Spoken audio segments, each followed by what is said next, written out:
Esse cântico é do meu irmão. Cria em mim um coração puro e renova-me, Senhor. Vou pé aqui, né, João?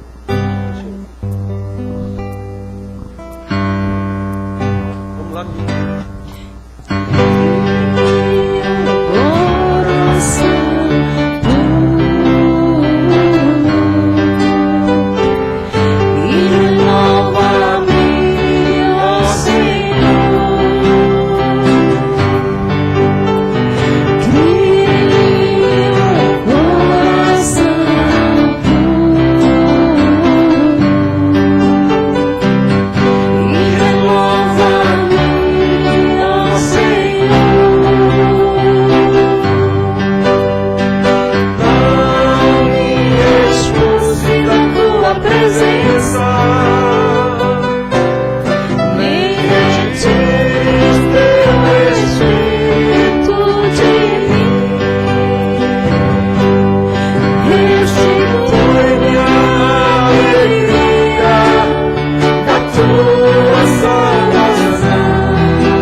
Salvação, irmão.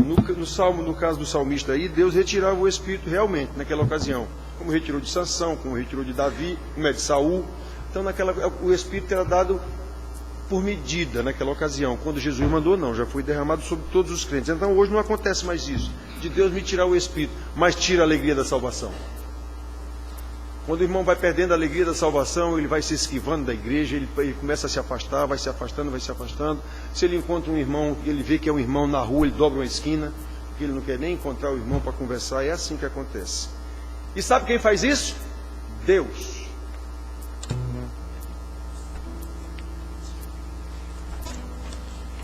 Os justos, como ele disse aqui, esses vão seguir o tempo todo e ele vai abençoar esses justos, conforme nós vemos na Bíblia o tempo todo, e pode até mandar tribulação para esse justo, dependendo da situação, como a gente pregou aqui no caso de Paulo, porque ele precisa daquela tribulação. No caso de Paulo, exatamente para não se ensoberbecer. Era um soberbo, um fariseu arrogante. Então Deus sabia como tratar com ele. Então, meus filhos, vamos abrir nossas Bíblias. Eu já disse, a gente vai tratar do Salmo 51. Mais uma vez, uma parte do Salmo. Por quê? Porque é necessário. Como eu disse para vocês já, a mensagem que eu recebi, mandada por um irmão, meu Deus do céu, é muito triste, muito triste. As pessoas acreditarem naquilo. Salmo 51, a gente vai falar sobre arrependimento, perdão e santidade. Isso é uma linha, isso é uma sequência. Arrependimento, perdão e santidade. Salmo 51, só de 1 a 17. Diz assim a palavra de Deus. É um salmo de Davi. Compadece-te de mim, ó Deus, segundo a tua benignidade e segundo a multidão das tuas misericórdias, apaga as minhas transgressões. Lava-me completamente da minha iniquidade e purifica-me do meu pecado. Pois eu conheço as minhas transgressões e o meu pecado está sempre diante de mim. Pequei contra ti e contra ti somente, e fiz o que é mal perante os teus olhos, de maneira que serás tido por justo no teu falar e puro no teu julgar. Eu nasci em iniquidade, e em pecado me concebeu minha mãe. Eis que te comprazes na verdade e no íntimo, e no recôndito me fazes conhecer a sabedoria. Purifica-me com hisopo e ficarei limpo, lava-me e ficarei mais alvo que a neve. Faze-me ouvir júbilo e alegria, para que exultem os ossos que me esmagaste. Esconde o teu rosto dos meus pecados e apaga todas as minhas iniquidades. Cria em mim, ó Deus, um coração puro e renova dentro em mim um espírito inabalável. Não me repulses da tua presença, nem me retires o teu espírito. Restitui-me a alegria da tua salvação e sustenta-me com um espírito voluntário.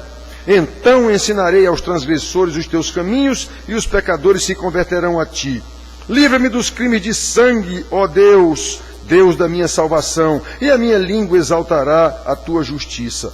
Abre, Senhor, os meus lábios, e a minha boca manifestará os teus louvores, pois não se comprazes em sacrifícios, do contrário eu te daria, e não te agradas de holocaustos. Sacrifícios agradáveis a Deus são o espírito quebrantado, coração compungido e contrito, não o desprezarás, ó Deus. Só aqui, irmãos. Então, como eu disse, a gente quer lembrar isso aqui, né? Arrependimento, perdão, santidade. Isso é um processo contínuo na vida daquele que já é salvo. Quando ele é salvo, há o arrependimento e há o perdão. Aí começa a santidade. Pois muito bem, o que já é crente tem que observar isso o tempo inteiro na sua vida. Porque se ele pensar que porque é crente está resolvido, ele nem foi convertido.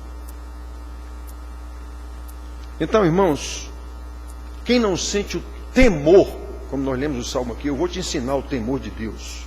Temei o Senhor, vós os santos. Eu vou ensinar o temor do Senhor. Quem não tem, quem não sente o temor de Deus santo, justo, misericordioso, gracioso, ao ler este salmo, precisa reconsiderar o seu conceito de salvação. O pecador remido sabe que peca, sabe que precisa se arrepender, porque sabe que precisa do perdão de Deus a cada minuto, exatamente para voltar a ter intimidade com o Senhor. O pecado nos afasta de Deus. Vocês sabem, Isaías diz isso. Vossas iniquidades fazem separação entre vós e Deus.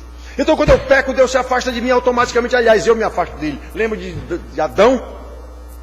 Se afastou logo de Deus quando pecou. Então, a gente tem que ter o arrependimento e o perdão o tempo todo para se manter perto de Deus. Nós vimos o salmo aqui, um cântico, grande prova de amor, comunhão. Como é que ele diz aqui? Seus segredos privar. Como é que eu vou privar? Como é que eu vou ter esses segredos de Deus comigo?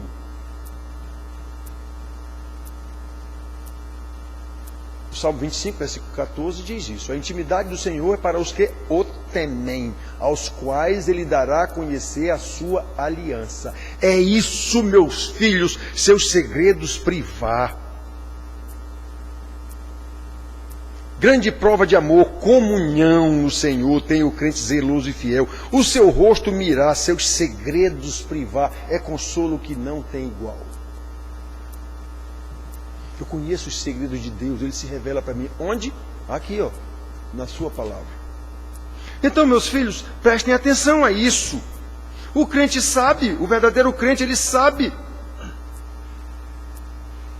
que ele precisa de intimidade com Deus, se arrepender, perdão, sempre na dependência da misericórdia de Deus. Por quê? Porque ele sabe que ele não passa de um miserável pecador, que foi resgatado por Deus, sim, mas continua pecador.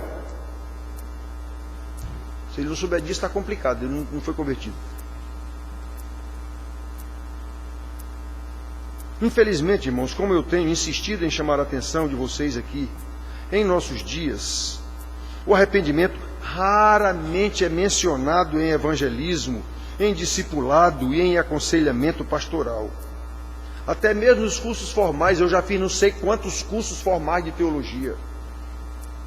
A ênfase está em saber provocar entusiasmo na igreja, no povo da igreja, para se manter entusiasmada a congregação. A ênfase está em saber desenvolver programas de crescimento de igreja com base em metodologias científicas, mundanas, inclusive. Ciências humanas. A ênfase está em conhecer terapias para apoiar os crentes que atravessam crises por causa de pecados que eles mesmos cometem em suas casas, crises conjugais, crises de pais com os filhos. Aí tem que ter um departamento na igreja de psicologia para dar apoio a esses irmãos.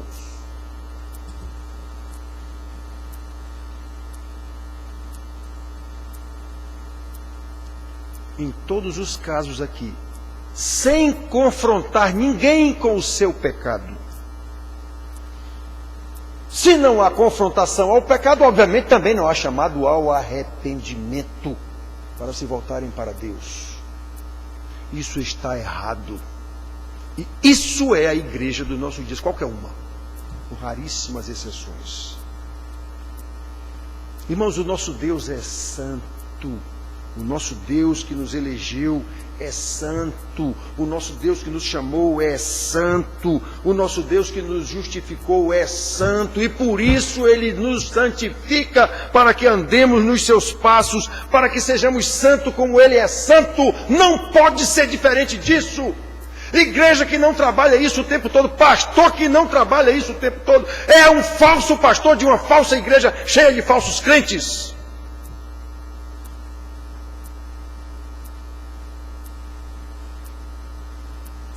Quando Deus nos chama à pureza, Ele está exigindo que cultivemos um coração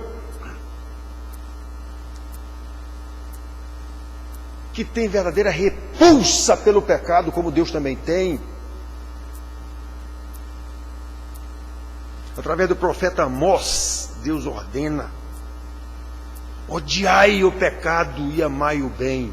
O aborrecei o pecado está escrito lá. Esse aborrecei lá seria melhor se tivessem traduzido para nós como odiai. Odiai o pecado e aborrecei o bem. Amós 5,15. Através de Paulo ele repete a ordem: detestai o mal, apegando-vos ao bem. Isso é o Deus da Bíblia. Romanos 12:9.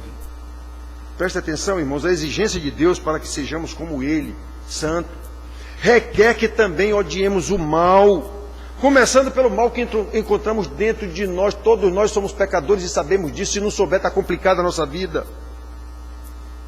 Aqueles que negligenciam a disciplina do constante arrependimento pelos seus pecados, certamente não têm o hábito do autoexame para discernir os seus erros, porque o autoengano do pecado os leva a achar que está tudo bem. Está andando a minha casa, mesmo que eu não governe minha casa, marido. Está andando minha casa, mesmo que eu não me submeta ao meu marido, mulher. Está andando a minha casa, mesmo que pai e mãe não ensinem os filhos no temor e na disciplina do Senhor. Está andando, então está certo. Está andando a casa, mesmo que os filhos não respeitem os pais, não obedeçam os pais, não honram os pais. Está tudo certo. Eu venho para a igreja todo domingo. Quer dizer, uma vez perdido eu venho. Então está tudo certo. Perdeu, se aqui teve, perdeu a capacidade de fazer um autoexame para ver se está certo. O que é que está acontecendo? Irmãos, aqui que a casa é um verdadeiro inferno, eu sei disso. E chama atenção. E não adianta nada.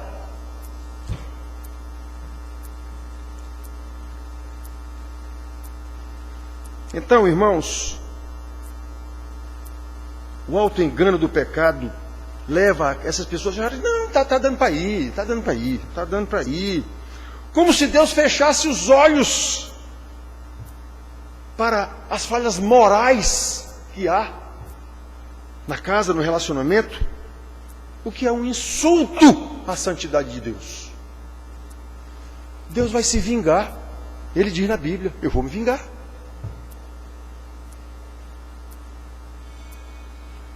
Disse para vocês no início, eu estou com um pressentimento muito ruim aqui na nossa igreja. Pelo tanto que eu chamo a atenção e ninguém muda.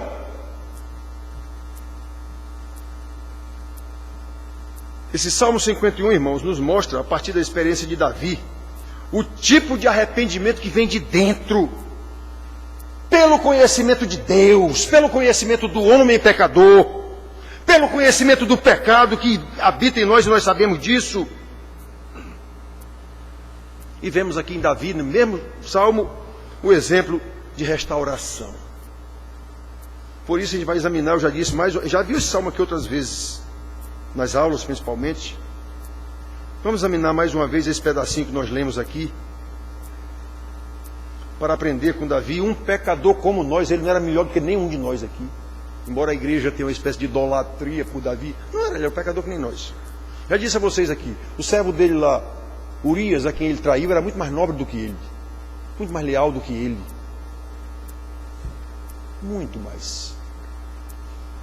Apenas Deus escolheu Davi e ponto final. Então, irmãos, Davi era um pecador como nós, mas se arrependia sinceramente. A diferença era essa: reconhecia o seu pecado, se arrependia sinceramente, pedia perdão e adorava a Deus. Logo no versículos 1 e 2, nós vemos aqui o salmista suplicando por compaixão, segundo a benignidade de Deus, segundo a sua infinita misericórdia. Compadece-te de mim, ó Deus, segundo a tua benignidade, e segundo a multidão das tuas misericórdias, apaga as minhas transgressões.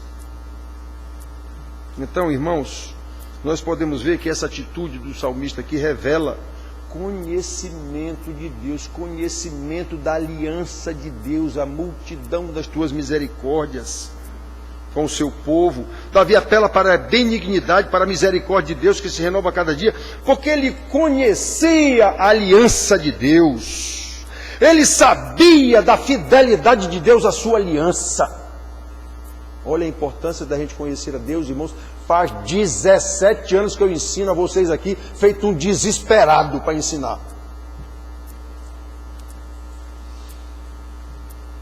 Davi sabia que quando os servos de Deus tropeçam e caem, a fidelidade de Deus à sua aliança é a única esperança que esse pecador tem.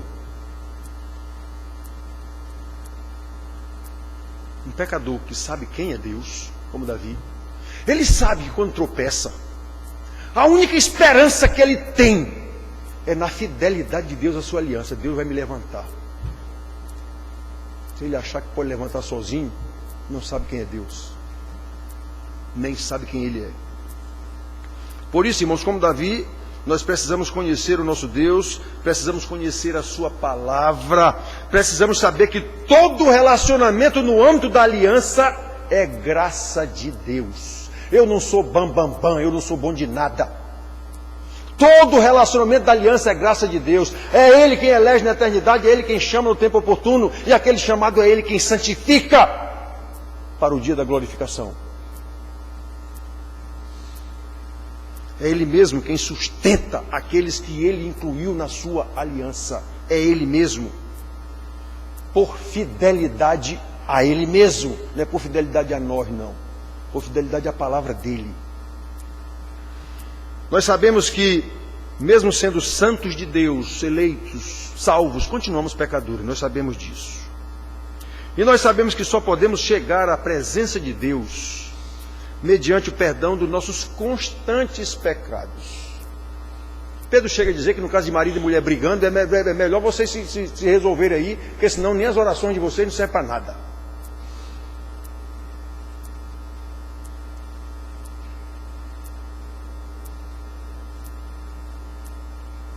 É preciso conserto, arrependimento, perdão.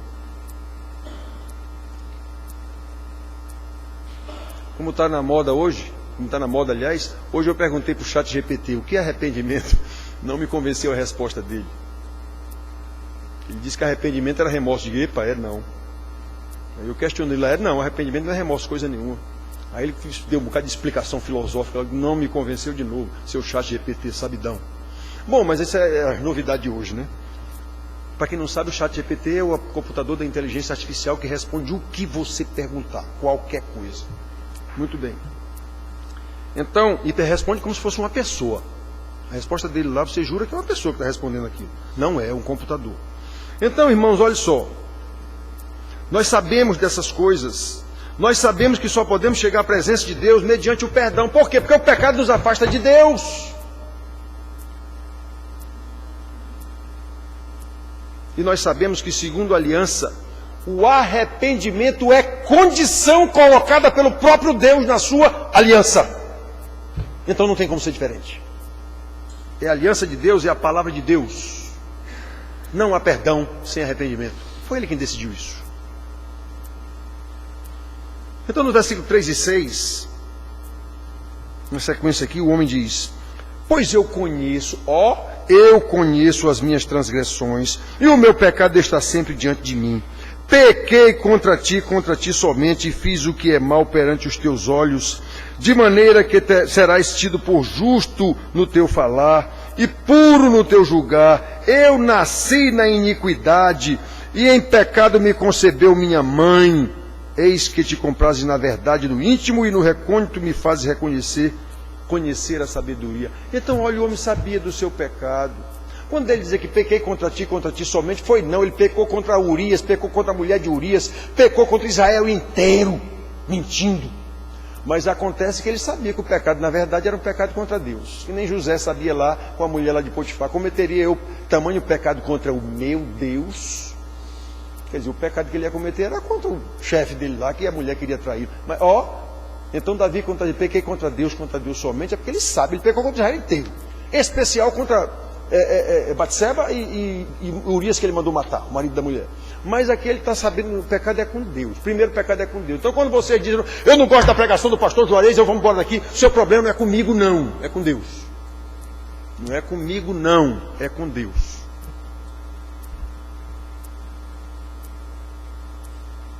Já houve irmã que está aqui me ouvindo e diz, mas pastor, é porque você fala de forma muito ríspida e tal. Eu digo, é? João Batista era muito ríspido, cortaram a cabeça dele. Jesus era meio e doce, como a igreja diz, o que é um erro. Crucificaram ele. Então não é a forma de falar, é o que é falado. É a palavra que ofende o pecador. Não é a forma como é falado, não. Isso é negócio de psicologia. A forma como é falado, isso é negócio de psicologia. Claro que a gente tem que saber como falar, mas não é, a verdade não. Quando ela é dita, ela vai ferir o pé, ela é espada de dois gumes. Eu até brinquei com a irmã que está aqui na época, eu digo, é? Quer dizer, a espada de dois gumes que penetra. Então, se eu penetrar uma espada, tem um jeito agradável de eu penetrar em você uma espada, e tem um jeito desagradável. Tem não, minha filha. Do jeito que eu lhe danar uma espada, eu vou lhe matar. Então, irmãos, nós precisamos saber disso. Nós precisamos saber disso, irmãos. Sem arrependimento, não há perdão. Não há perdão. E o arrependimento começa com o reconhecimento da culpa, como vemos Davi dizendo aqui. O conhecimento da sua incapacidade de deixar de pecar. E o reconhecimento do merecimento da punição por ter pecado contra a santidade de Deus. Obviamente, a gente peca contra as pessoas. Davi sabia que a perversidade do coração humano é inata. Eu já nasci em pecado, eu digo por mim lá dentro. Meus filhos, prestem atenção. O fato de vocês serem filhos de alguém da igreja aqui não quer dizer que vocês são crentes.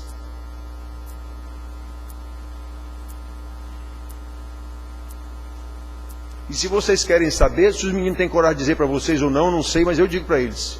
E se os pais de vocês não ensinam vocês em casa, eles também não são crentes.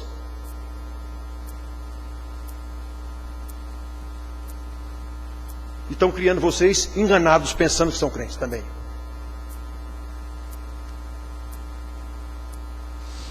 Davi sabia, irmãos, que pecamos porque já nascemos pecadores, totalmente dependentes da misericórdia de Deus. Lembrando que misericórdia tem a mesma raiz de miséria.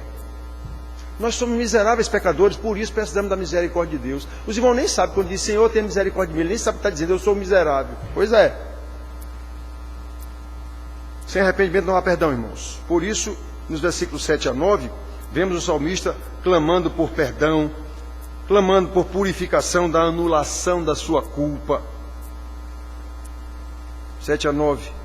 Purifica-me com esopo e ficarei limpo. Livra-me e ficarei mais alvo que a neve. Faze-me ouvir júbilo e alegria para que exultem os ossos que esmagaste. Ele sabia que Deus estava pesando a mão sobre ele. Esconde o teu rosto dos meus pecados e apaga todas as minhas iniquidades. 7 a 9.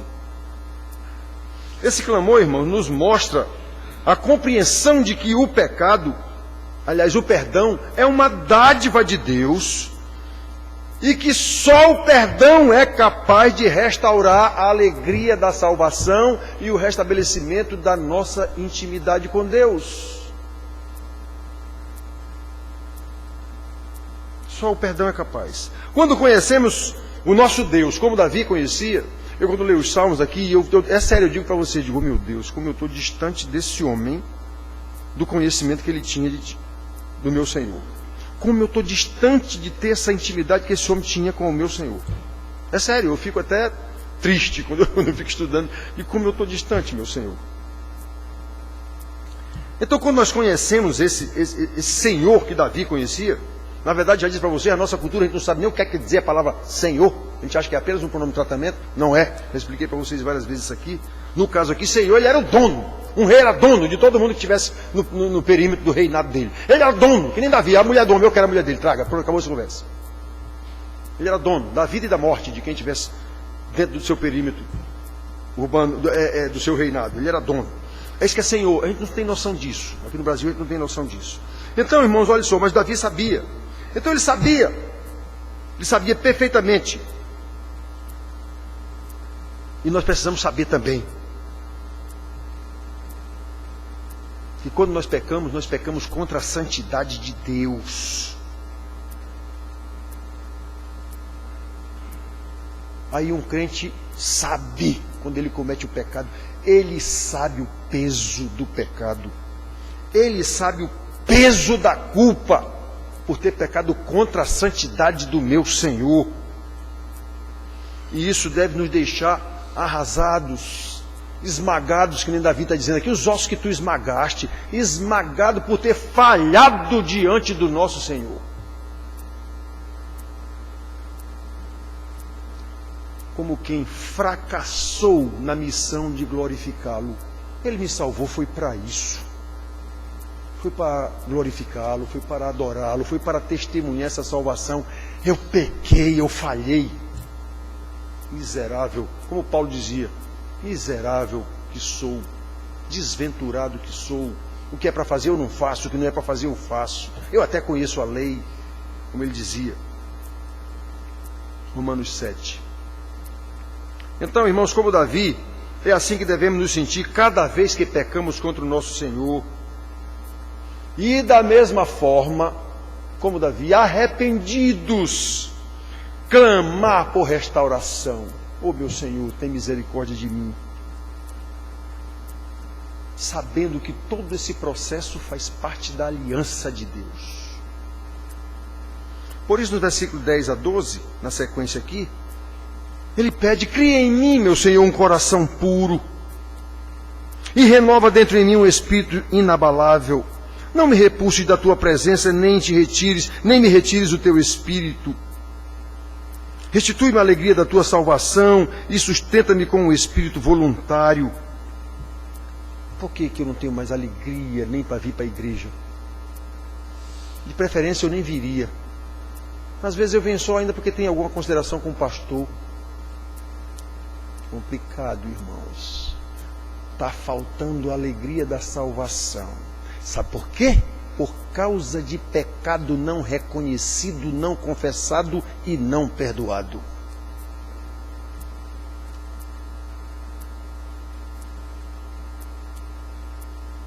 Davi sabia, ele pede essa restituição dessa alegria, o que demonstra claramente a compreensão de que uma resposta positiva do espírito do homem pecador depende da ação regeneradora do Espírito Santo nesse pecador. Lembra da nova aliança que Deus disse que faria com Israel? Está em Ezequias e em Jeremias e Ezequiel.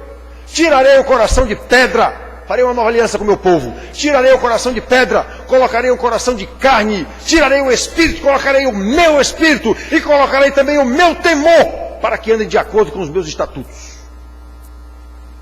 Menos do que isso, não foi salvo.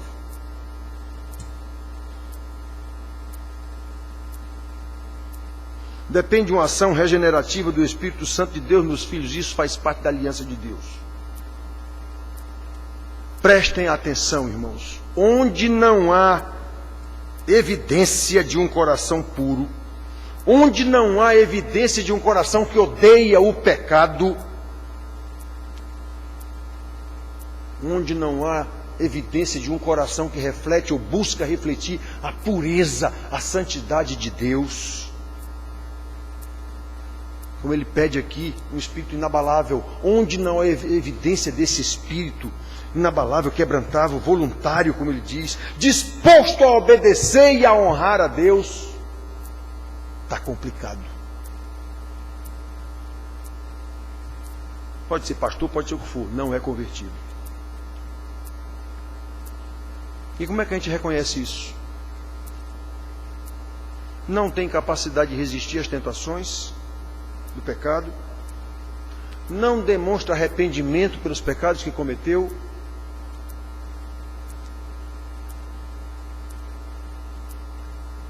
mesmo chamado a atenção pelo pastor aqui o tempo todo, continua o tempo todo. Mas não lemos aqui, Deus não colocou o Espírito, Ele não disse que o Espírito vai nos levar, inclusive vai até nos convencer, para que nós andemos segundo os seus estatutos. Está escrito isso aqui, tá? É verdade isso? Na minha vida não. Então a Bíblia está errada. Claro que não. Está errado é você, é a sua vida. Isso é uma prova de que não houve conversão. Então caia de joelhos e peça a Deus o tempo todo: Senhor, me converte de verdade, meu Senhor, eu preciso de Ti. Eu sou um miserável pecador, me converte, Senhor. Para eu ter coragem de fazer o que eu tenho que fazer, que o Senhor mandou. Eu ter coragem de Te honrar, de Te obedecer, de Te louvar, de Te temer. Eu sei quem Tu és, meu Senhor.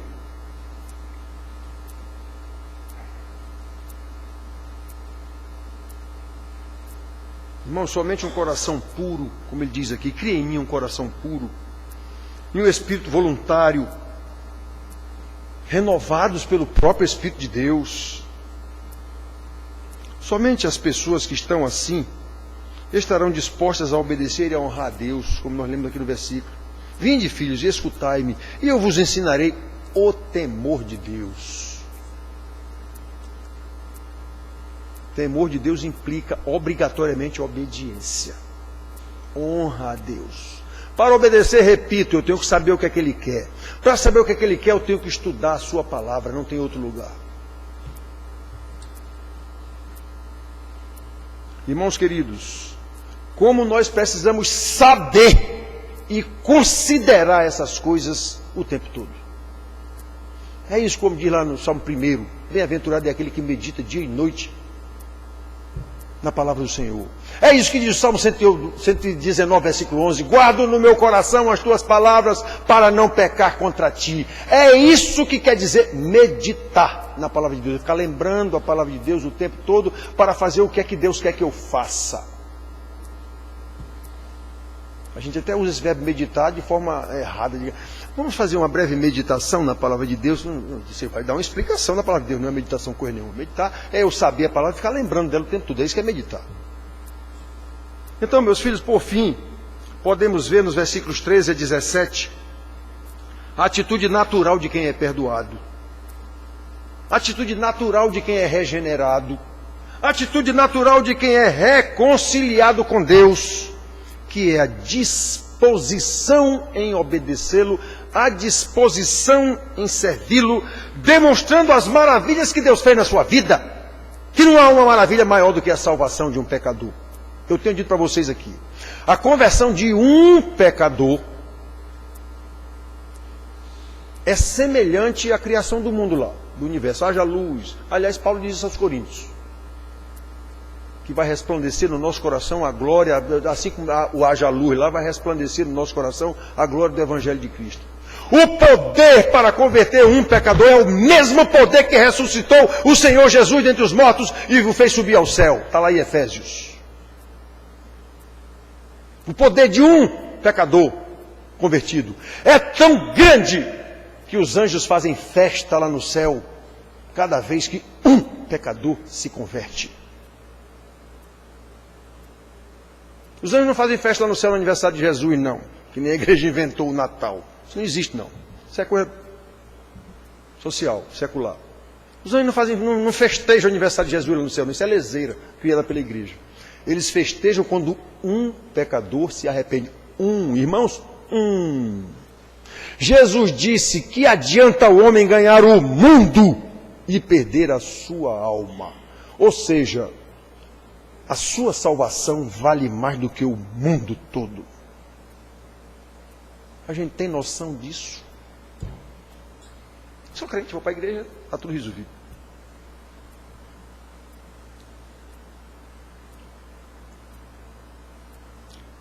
Então, irmãos, o testemunho de louvor e adoração a Deus no temor do Senhor, é isso que comprova que houve salvação. Nesse versículo nós vemos aqui a disposição de Davi para adorar a Deus e para levar aos pecadores o conhecimento desse Deus que o salvou. E ele até diz aqui para que eles se convertam, e eles se converterão. Isso não é bíblico, que o fato de eu levar o conhecimento, eles vão se converter. Pode não se converter ninguém, mas eu vou levar. E Deus vai salvar quem ele sabe que é para ser salvo, isso não é da minha conta. Eu tenho que levar isso com eles. Eu tenho que testemunhar. Em primeiro lugar na minha casa, para a minha família, para os meus filhos. Se Deus vai salvá-los, não é da minha conta. Eu vou fazer o que o Senhor meu Deus mandou. Vou criá-los na disciplina e na admoestação. Atenção, a admoestação é chamar atenção mesmo. É brigar mesmo, é repreender mesmo. É isso que é admoestação. Pessoas pensam que é admoestação como é a outra palavra que é sempre usada? Que é encorajar. As pessoas pensam que é mesmo. Não é. Uma quer dizer encorajar, a outra quer dizer repreender. Esqueci agora outra palavra. Muito bem, então, irmãos, prestem atenção. Nós vemos aqui a disposição de Davi para servir a Deus claramente. Eu quero te louvar, eu quero te adorar, eu quero levar o teu conhecimento aos transgressores. Irmãos, a gente vê esse mesmo conhecimento de Davi, essa mesma vontade aqui, lá em 1 Pedro 2,9, quando ele fala que nós somos, vós, a igreja, nós somos raça eleita, nós somos nação santa, nós somos sacerdócio real, Deus nos salvou, a fim de que proclamemos as maravilhas do Senhor, que nos resgatou das trevas para a sua maravilhosa luz. Foi para isso que ele nos salvou, foi por causa dos nossos olhos verdes, não. Ele nos salvou para servi-lo, para adorá-lo, para testemunhar essa salvação. Foi para isso. Foi para estar aqui dentro cantando coisa nenhuma e fazendo reunião de oração e não sei o quê, e SAF, não sei o quê, um bando de besteira que não leva a nada.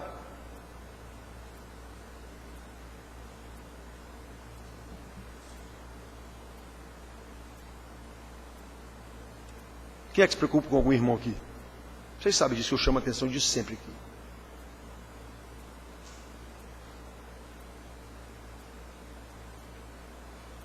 Nós fomos salvos, foi para isso, meus irmãos.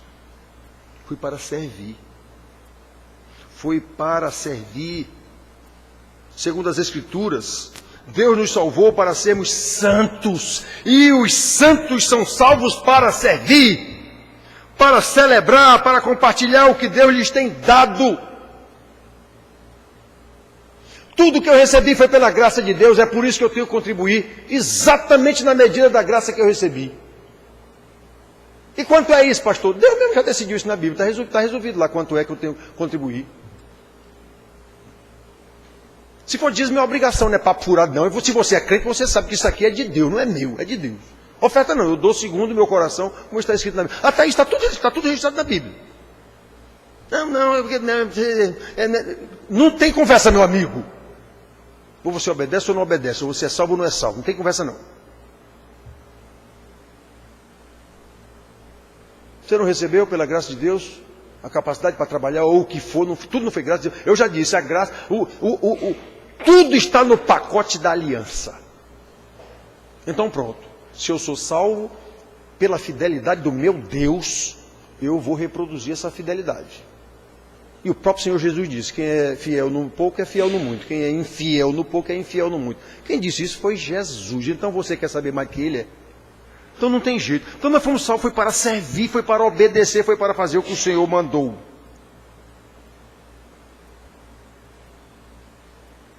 Em Efésios 2:10, todo mundo sabe que nós fomos salvos para boas obras, as quais, as boas obras, Deus de antemão preparou para que andássemos nelas. Ou seja, a boa obra não é minha, está no pacote da aliança. Foi Deus quem já preparou essas boas obras para eu praticá-las. Não há qualquer mérito meu, não há qualquer crédito meu nessa história. É tudo de Deus, em mim, por mim e através de mim. Mas é para Ele.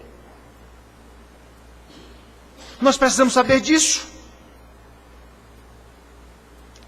Precisamos ter essa dedicação renovada a cada dia para fazer as boas obras de Deus. E isso é a prova do nosso arrependimento cada vez que cometemos pecado. É a prova do perdão que recebemos. É a prova da renovação, da reconciliação com Deus, meus irmãos queridos. Nós precisamos saber dessas coisas e considerá-las a todo instante. Como vemos nesse salmo pequeno, o pedaço que nós lemos aqui, Davi nos mostra que ele honrou a pureza de Deus pelo modo como ele se arrependeu, reconheceu o seu pecado, vergonhoso pecado, e se arrependeu. Adultério, mentira, assassinato. Ao se humilhar diante de Deus, ao reconhecer o seu pecado e a sua culpa, ao suplicar pela sua bondade e misericórdia, ao clamar pelo seu perdão, ao clamar pela purificação e a renovação do próprio espírito dele, coração e espírito, tudo com a finalidade de louvar e adorar a Deus e testemunhar de tão grande graça de Deus na sua vida, de se dispor no poder do Espírito Santo a servir a Deus e ao próximo. Eles se converterão. Pois é, irmãos. Davi, um pecador como nós, serve de exemplo para nós. Está registrado na Bíblia exatamente para nos ensinar. Como Paulo diz em Romanos 15:4. Tudo que está escrito para o nosso ensino foi escrito. Exatamente que pela consolação das Escrituras tenhamos esperança. Eu sei o que foi que aconteceu comigo. Eu sei o que o Senhor fez comigo. Eu sei para onde eu estou indo. Como diz Paulo aos Filipenses, eu sei quem tem eu crido. Eu sei para onde eu estou indo. Eu sei o que é a morte, eu sei o que é a vida, eu sei o que é o pecado, eu sei quem é o diabo, eu sei quem é Deus e eu sei quem eu sou. Eu sei de tudo isso. O Senhor me ensinou. E continua me ensinando a cada dia. Então, meus filhos, Davi nos dá esse ensino. Ele não era melhor do que nós. Mas Davi demonstra uma dependência total da misericórdia e da graça de Deus, o que nós também precisamos fazer. Quando pecamos, e sabemos que fazemos isso diariamente, quem não souber disso, está complicada a sua vida. Eu sei cada pecado que eu conheço, que eu peco, eu sei. Meu Deus, de novo, eu não tinha que ter feito isso, mas eu sei. Ou então, eu tinha que ter feito isso e não fiz, eu sei. E morro de vergonha. Então nós cometemos pecado, seja por pensamento, seja por palavras, seja por atitude, vocês sabem disso. Pois bem, Como Davi identificou aqui os pecados dele, se arrependeu e pediu perdão e tudo, nós precisamos identificar, reconhecer nossos pecados, repudiar esses pecados, porque sabemos que Deus odeia o pecado. Repudiar com toda a força de um coração renovado, de um espírito voluntário disposto a obedecer a Deus. O fiel obedece ao que Cristo manda. Eu já li um livro que o autor dizia lá, no momento em que os tais cristãos mais mentem, é quando estão cantando os tais dos louvores na igreja. E é mesmo. Houve uma época que tinha um cântico na moda aí. Como era aquele que em momento de comunhão, todo mundo se abraçando, na igreja era moda. Pense numa palhaçada. Abracei o irmão, não sei o quê. E os tais pessoal aqui, como era, rapaz? Como é precioso. Digo, rapaz, é tudo mentira. Esse cântico é mentira de ponta a ponta. Eu cantava, eu ficava morto de vergonha quando eu estava cantando na igreja aquilo. De caramba, isso é tudo mentira.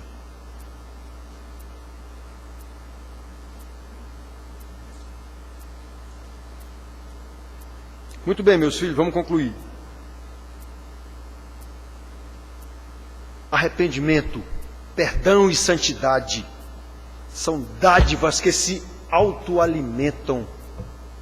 Quando eu peco, reconheço o meu pecado, peço perdão, sou perdoado, e aí eu tenho mais alegria para louvar, para adorar o meu Deus, e isso me faz crescer diante do Senhor. Mas eu sou pecador, continuo pecando, pois acontece de novo, eu me arrependo, peço perdão, aí eu vou ficando cada vez mais forte contra aqueles pecados, porque a santidade aumenta na mesma medida em que o pecado diminui. As duas andam em sentido contrário, mas é o mesmo vetor, digamos assim, que faz a santidade crescer, é o que faz o pecado diminuir na nossa vida, a força do pecado na nossa vida. Então nós precisamos disso, meus filhos. São dádivas que se autoalimentam, quanto mais dependemos da graça e da misericórdia de Deus e tememos o nosso Deus, que é Senhor da nossa vida.